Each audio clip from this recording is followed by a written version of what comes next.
Hello guys, what's up? My name is Jan Iñaki M. Pandarawan, STEM 11 YA6P. Ang vlog ko ngayon or topic ko ngayon is about logarithmic function. So, ano pang hinihintay natin? Simulan na natin ito. Logarithmic function. So, ito ang mga objective natin para kay logarithmic function.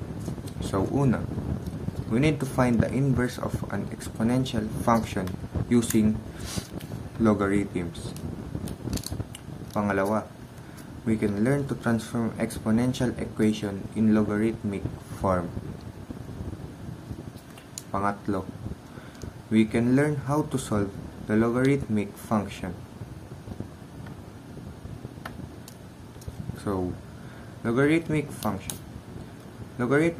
Logarithmic function in mathematics, the logarithm is the inverse function to exponentiation. That means the logarithm of a given number x is the exponent to which another fixed number. The base a must be raised to produce that number b. So, in the simplest case, the logarithm counts the number of occurrences of the same factor in repeated multiplication. So, ito yung general form ng logarithmic function. A raised to x equal b. Transform to log sub a, b equals x. So, magpapakita ako ng mga examples ng logarithmic function. So, may tatlong examples akong nakahanda dito. So, itong nasa taas is ito yung general form. So, itong a raised to x equals b, ito yung exponential form natin. Then, itong log sub a, b equals x, ito naman yung ating logarithmic form. So, kailangan natin kunin ang logarithmic form. So, una natin gagawin is sulat si log.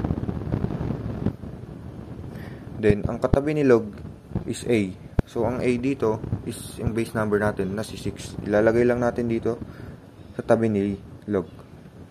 Then, b. Ang b natin is 7,786.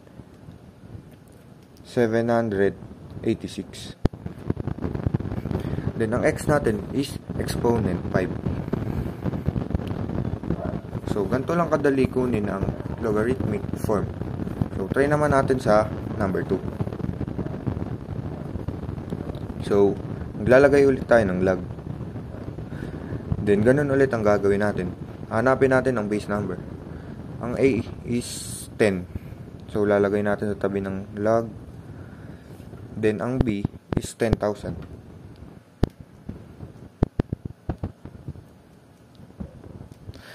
So, ang x natin is exponent 4. So, lalagay natin dito sa labas ng equal. So, yan na yun. Ito na ang final answer natin. So, try naman natin sa pangatlong example. So, maglalagay ulit tayo ng log. Then, ganun ulit gagawin natin. Kukunin natin ng base number kasi nasa tabi siya ni log. So, ang b is 16,384. So, ang x natin is exponent 7. So, ganito lang kadali mag-transform ng exponential form to logarithmic form. So ngayon guys, baliktad naman ang ating gagawin. Kung kanina, si exponential form, kailangan i-transform kay logarithmic form. So, ngayon naman, si logarithmic form ay kailangan i-transform kay exponential form. So, madali lang ito guys. So, una natin gagawin is hanapin natin ang base number. So, ang base number natin is 7. Then, ang exponent natin is 5 equals 16,807. So, ganyan lang kadali maghanap ng exponential form. Or, madali lang siya i-transform kay exponential form. So, second sample. So, hanapin ulit natin yung base number. So, ang base number ni A is 8. So, 8. So, ang x naman is exponent. So, nasa labas siya lagi ni equal. So, exponent siya ni 8. So, magiging 8 raised to 3. Then, equal. So, the B is 512.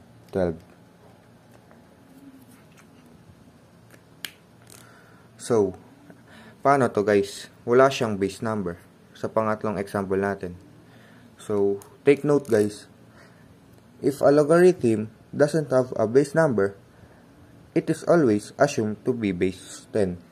So, kapag walang base number tong A or katabi ni log is lagi siyang 10. So, try natin. So, wala siyang base number. So, magiging 10 siya. Then, exponent natin is 5. Then, ang B natin is 100k.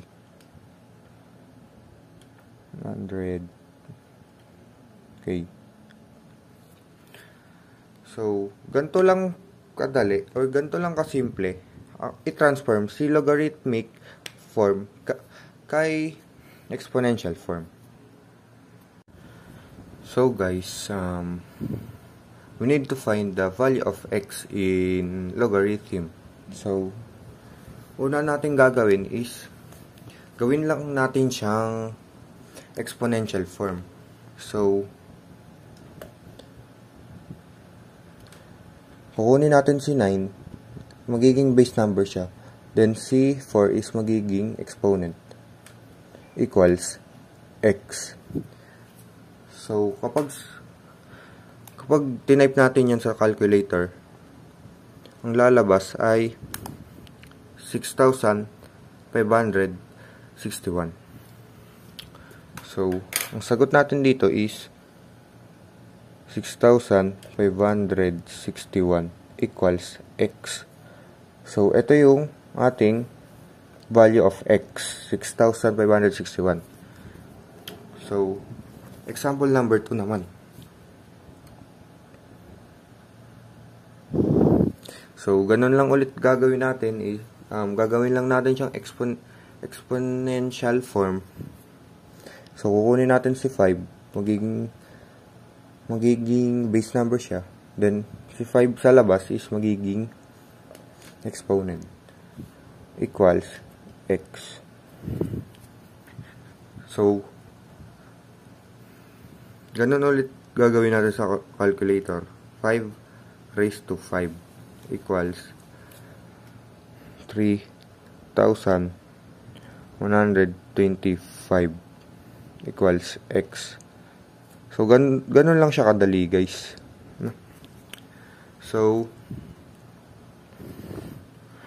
pwede naman siyang manu-manuhin, kaso matatagalan kayo, guys. Ito, 5 times 5 times 5 times 5. So, kapag minamano siya, is matatagalan siya. Pwede siya sa 2-liner and 1-liner. Pwede siya mag 5 raised to 5 para mabilis. So, yan lang, guys. Sa example 3 naman tayo. So, ganun lang ulit, guys. Gagawin, no? So, exponential.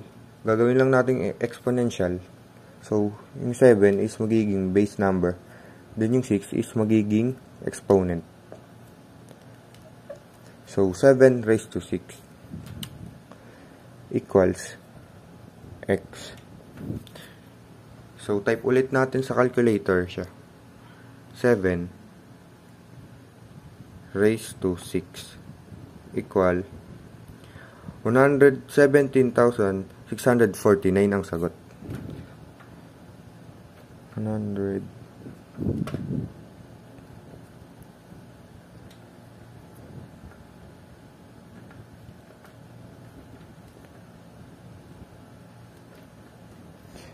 So, ganito lang siya kadali hanapin. Or ganito lang kadali o kasimple hanapin yung value ng x sa logarithm. So, guys, may hinanda akong 5 sample para isolve nyo. I-pause nyo na lang tong video para masolve nyo tong 5 examples. So, kapag tapos na kayo mag-solve or magsagot is pwede nyo na ulit i-play ang video na ito. So, simulan nyo na.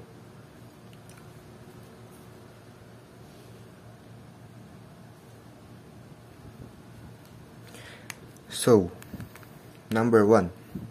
Ang sagot sa number 1 is log sub 7 343 equals 3.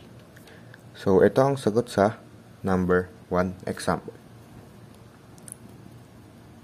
So, number 2 example naman is log sub 10 100 equals 2. So, ito ang sagot sa number 2 example. So, sa number 3 example naman tayo. So, 4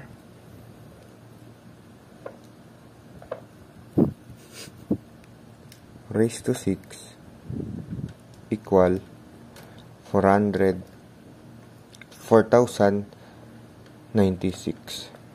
So, ito ang sagot sa number 3. So, sa number 4 tayo. So, sa number 4 is 10 raised to 6 equal 1 million.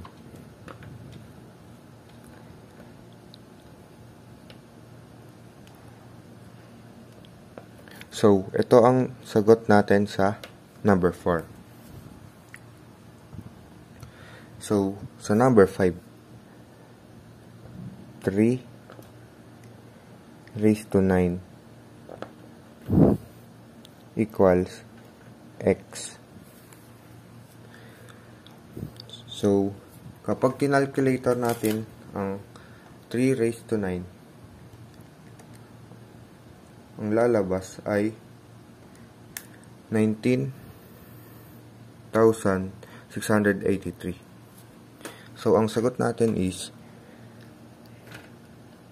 19,683 equals x.